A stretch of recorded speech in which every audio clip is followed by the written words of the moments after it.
What's going on, everybody? King of Dragons 5000 here, coming at you with another figure review. Today we'll be having a look at the NECA 1994 version of Godzilla. Of course, this Godzilla comes from Godzilla vs. Space Godzilla.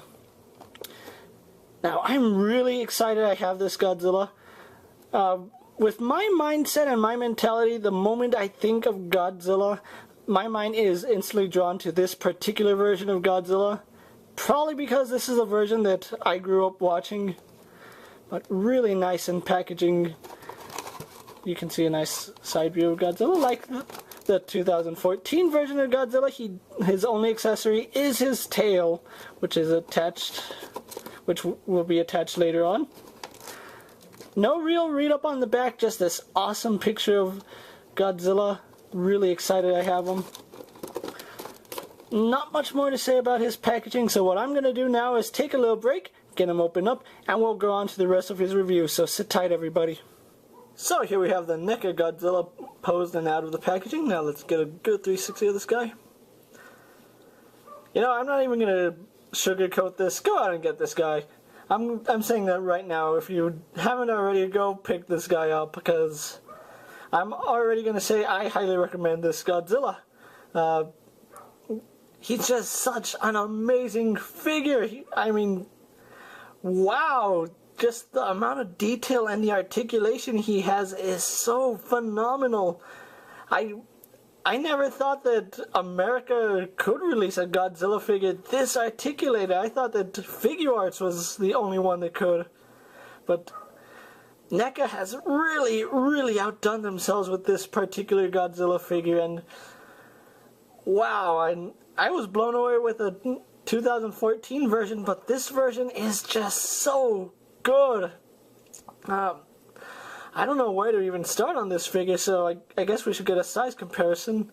Let's move him off to the side and bring in the 2014 version, and as you can see, they are obviously different figures. The Godzilla vs. Space Godzilla is taller, although if you check the Godzilla scale size, he should be like that much taller than this Godzilla. But oh well, you know, scale-wise, they're in pretty good scale. I mean, you can definitely tell both of them are Godzilla, and they're just really big. And I think I prefer I don't know which Godzilla I prefer more. And honestly, let's move the 2014 Godzilla off to the side. But like I said, this Godzilla has so much going on. And there's something on my studio, sorry about that. He has so much going on, and I don't know where to start on his detail. Let's actually get a look at his face. Phenomenal face sculpt by NECA. Just really awesome, and I really like that Godzilla face, and just the amount of detail that NECA put into him, from his dorsal spines. There, I think all of them are painted down to his tail. Just phenomenal. My one and only gripe I have with this figure is the lack of paint beneath his nails. Even on his hands, you can see he's missing paint on the inside of his hands and at the bottom of his feet. That is my one and only complaint with this figure, because he's such a phenomenal figure, and sorry if I keep saying that, but he is. If you're a Godzilla collector, go out and get this guy. Speaking of his articulation, he has some of the best articulation I have seen in any figure. NECA is really starting to shine with producing highly detailed and highly articulated figures. I mean, he has more articulation than the 2014 version, and let's actually go on to his articulation. Like the 2014 version, his head is on a ball joint, so he can look all around, moves left and right, spins. He has articulation in the jaw, which is really nice, and I'm not sure if you can see that, but he has 2 rows of teeth, both on the bottom and top of his jaw. 2 rows of teeth, just like in the movies. I mean, no details were skipped on this guy. Okay, neck is on a ball joint as well. As you can see, you can move independently of the head. The neck itself can spin independently of the head. See? Just like the 2014 version. Godzilla has, I'm guessing, ball jointed shoulders that can go out in about that far. Do a full 360. Godzilla also has hinged biceps. It moves back and forth, no side-to-side movement, but it spins as well. Hinged elbows that bend and spin. Ball jointed hands, which it's a little tricky to actually see, but Godzilla does have ball jointed hands, as well as hinged fingers, so the fingers also hinge in and out. And Godzilla has this really phenomenal rolling ab joint. As you can see, it moves quite freely. I have yet to come across a figure that has this much free range motion, and wow, coming from a Godzilla figure, that speaks volumes. He does spin, he has a crunch, and can bob side to side. Godzilla getting jiggy with it. Legs do go out.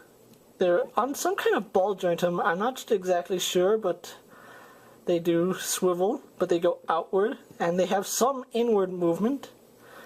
Godzilla also has knee joints that spin and bend. They're hinged. And ball jointed feet, which have a great range of motion. As you can see, they tilt side to side, spin up and down. And we haven't even got to his tail. His tail has a ball joint at this part, so it can move around and spin. Moving 2 segments down, same thing, ball joint and spins. And once again, 2 joints down, ball joint, spin. And then the end segment of his tail, which you had to attach, is on a ball joint and has wireframe in it, so you can get a lot of nice posing out of that. Just overall a phenomenal figure. NECA is really outdoing themselves with these Godzilla figures. I can't say enough good things about it. So what I'm going to do now is get Godzilla posed and move on to my final thoughts. Then we'll wrap up this review, so sit tight everybody. So here we have Godzilla posed for my final thoughts, and overall, I highly recommend this figure. If you are a collector of Godzilla figures, he is a cannot miss figure. And I'm saying that honestly from the heart. As a Godzilla fan, as a collector, you do not want to miss out on this particular Godzilla figure. He is just phenomenal. One minor nitpick besides his painted nails is that I wish that he came with atomic breath. That is probably my biggest gripe with these Godzilla figures, is that they're not coming with any accessories besides the tail. That's not necessarily a bad thing. I mean, it just would have been nice to get that added accessory of the atomic breath. Something I forgot to point out is that his spines aren't as sharp as the 2014 version of Godzilla. They're actually relatively soft, so no harm in that. Do be careful because they might end up ripping on you at some point. But overall, like I said, I highly recommend this figure if you're a Godzilla collector, if you're a fan of the Godzilla movies. He's a must-have figure to have in your collection. I picked mine up at Toys R Us for around $20.80, which is what you're going to pay for most 6-inch figures. And he is well worth that price. I mean, I would easily pay $25 for this figure, but luckily I got him at Toys R Us at retail price. So if you can find him, pick him up. Do not skip on this guy. You're going to love it in your collection. And this is King of Dragons 5000 saying, I'll see you later. Take care, everybody.